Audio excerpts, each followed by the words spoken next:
እና ደግሞ ቆይ እንዴት ነው ዳጣ ስትወልዳት እኛ ማወቅ ያልቻልነው? አባዬ ለምንድን ነው? አባዬ ምንድን ነው ያለሽ እማዬ? ለአመታት ያስጨነቀኝን እውነት ልነግርሽ ነው። ምንድን ነው የምትነግረኝ? ከአንቺ ውጭ የወለድኳቸው ልጆች አሉ። 2 ልጅ። ይኸውልሽ አንደኛዋ ልጄ እዚሁ አብራሽ የምትኖረው ዳጣ ናት። ምንድን ነው የሚያሳፍርክ? ስማሽ እንደውም ልትኮራ ነው እሺ የሚገባው። ደግሞ ስሟ ናታን። ይኸውልህ ይሄ ችግር ካለ ማለት ነው ሴቶች የሚለክፉ ከሆነ ድብድብ ምናምን ይሄ ጸብ የሚፈታው ችግር ምናምን ካለ ነው ያለውልሽ። ለኔ ንገድ ያኔ ደበድብላለሁ። ለከፋ የሚሆነው የሚሰራውን ሁሉ ምንድን ነው እሱ?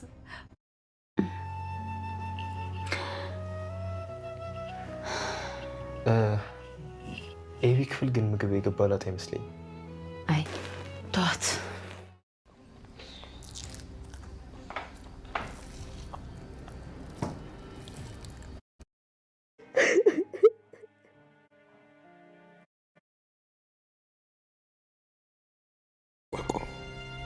ምን ላድርግ? እንዴት ብዬ ልንገርሽ ማርታ? እንዴት አድርጌ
ሰላም አለይኩም ወራህመቱላሂ ወበረካቱሁ። ውድ ቤተሰቦች እንዴት ናችሁ? ሰላም ናችሁ? እኔ ጋር አልሐምዱሊላህ ረብል ዓለሚን ሰላም ነኝ። ውድ ቤተሰቦች ለቻናሌ አዲስ ናችሁ ሰብስክራይብ እና ላይክ ያረጋችሁ ቤተሰብ ሆኖኝ በቅንነት እጠይቃችኋለሁ እንድታበረታቱኝ። አብሮነታችሁ አይለየኝ ነውሽ።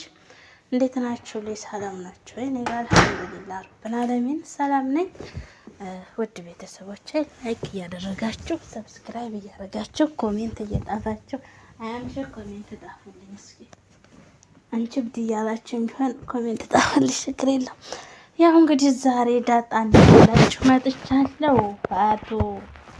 አቶ ደረጀ እንግዲህ እየተበሳጨ ነው። ነገር ግን ለማርትዬ እውነቱን ነገር ሊነግራት ፈልጓል። ዳጣየም እንግዲህ ናትዬ ምንም ነገር ቢፈጠር እንዳትፈራ፣ እኔ ሁልጊዜም ከጎንህ ነኝ። አንተም የሚረብሹ ሴቶች ካሉ እኔ ተምድረገጥ አጠፋችኋለሁ፣ እንዳትፈራ ትላለች። ኤቢም እንግዲህ እዛው ክፍል እንደተዘጋባት እያለ እኔ እንግዲህ ከዚህ ክፍል ብቻ ይወጣማ ሁላችሁንም ነው ድራማ ምሰራላችሁ፣ ሁላችሁንም አለቃችሁም እያለች እየፈከረች ነው።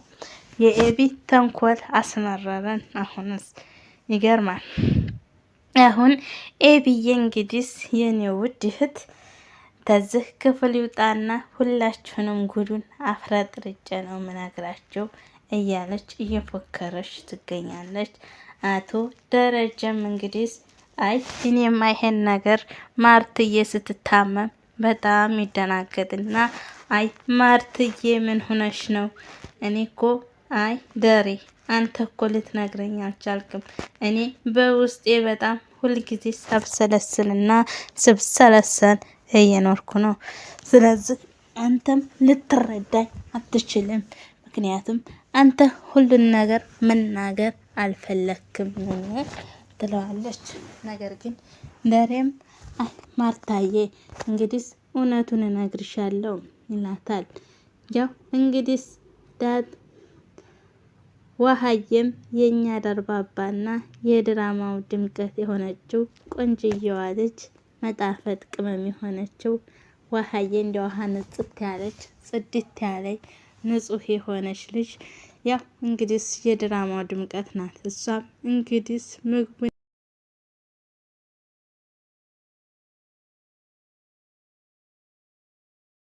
በጣም ተደናግጧል።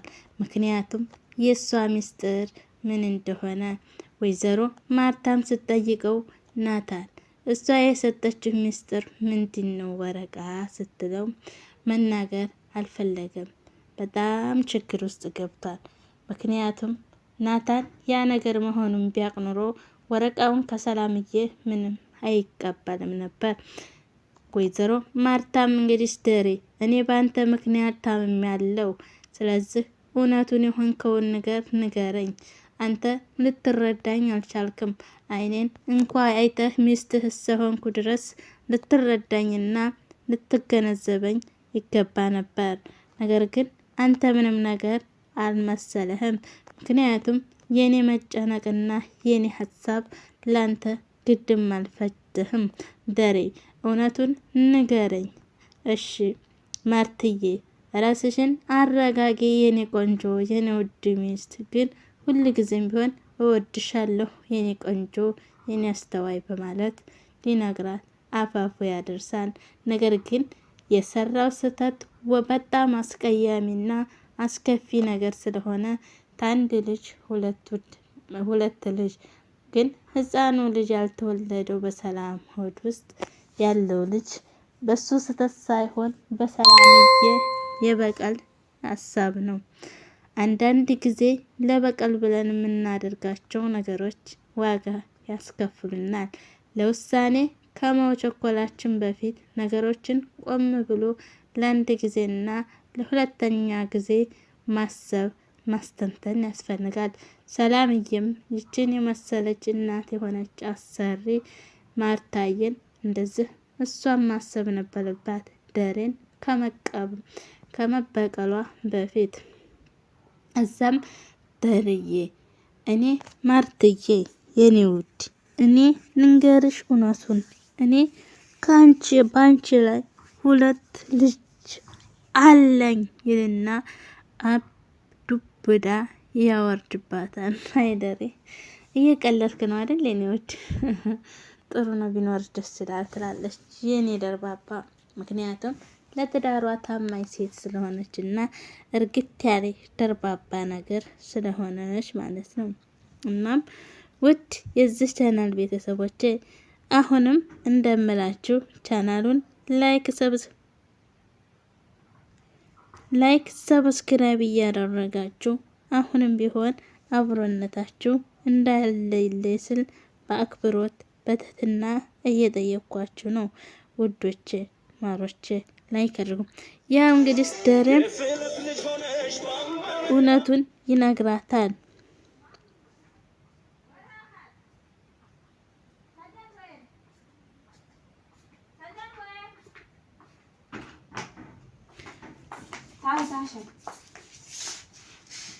ከዛም እንደገና እንደዛ ታረግና እሱ እውነቱንም አልነገራትም። ውድ ቤተሰቦች እኔ እንደዚህ ነው ይላታል። ከዛ ስትስቅበት ጊዜ በጣም ትገረማለች። ነገር ግን ደሬ እውነቱን ነበር። ምክንያቱም እሷ በምኑ ልቧ ስላመነችው ይሄን ነገር ያደርጋልም ምንም ያደርጋል ብላ አታስብም። ምክንያቱም ሁላችንም ፍቅር እውር ነው በሚባለው አንድን ሰው ስናፈቅር ሁሉ ነገራችን ነው የምንሰጠው፣ እምነታችንን፣ ህይወታችንን፣ ገንዘባችንን እና እሷ ጉልበቷንም ሁሉ ነገር ስለሰጠችው በዚህ መልኩ ምንም ነገር አልመሰላትም። አይ ጉድ! ጆሮ የራሷን ጉድ አትሰማም እንደሚለው የማርታ ነገር እንደዛ ነው ነገሩ። እና ውድ የቻናሌ ቤተሰቦች አሁንም ስለምታበረታቱኝ ኤርትራውያንና ኢትዮጵያውያን ከልብ አመሰግናለሁ። አሁንም አብሮነታችሁ እንዳይለየ ስል በትህትና እጠይቃለሁ። ለዚህ ቻናል አዲስ ሲሆናችሁ አሁንም በድጋሚ